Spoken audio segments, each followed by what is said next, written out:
দীর্ঘদিনের চাপ ও উদ্বেগ কাটিয়ে আবারও ইতিবাচক বার্তা দিচ্ছে দেশের অর্থনীতি। বৈদেশিক মুদ্রা রিজার্ভে ফিরছে স্বস্তি। বাংলাদেশ ব্যাংকের সর্বশেষ তথ্য অনুযায়ী দেশের মোট রিজার্ভ 33 বিলিয়ন মার্কিন ডলার ছাড়িয়েছে।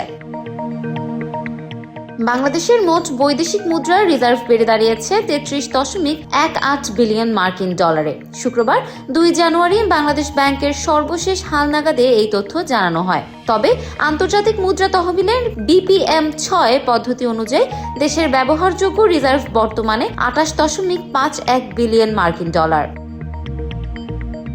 2021 সালের আগস্টে বাংলাদেশের বৈদেশিক মুদ্রার রিজার্ভ সর্বোচ্চ 48 বিলিয়ন ডলার ছাড়িয়েছিল।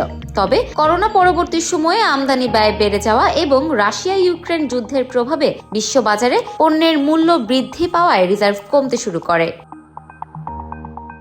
2024 সালের মে মাসে রিজার্ভ নেমে আসে 24 বিলিয়ন ডলারে, যা বৈদেশিক ঋণ পরিশোধ সক্ষমতা নিয়ে উদ্বেগ তৈরি করে। তবে পরিস্থিতি বদলাতে শুরু করে গত বছরের আগস্টে রাজনৈতিক পরিবর্তনের পর।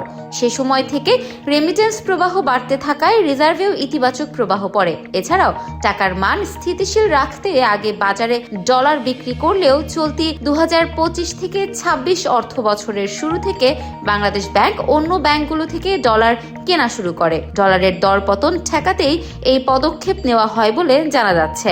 এ পর্যন্ত চলতি অর্থ বছরে কেন্দ্রীয় ব্যাংক প্রায় 3 মিলিয়ন ডলার কিনেছে।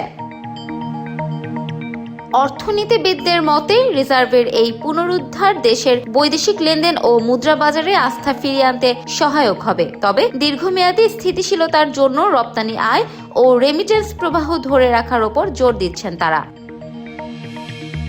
Desk report, campus Times.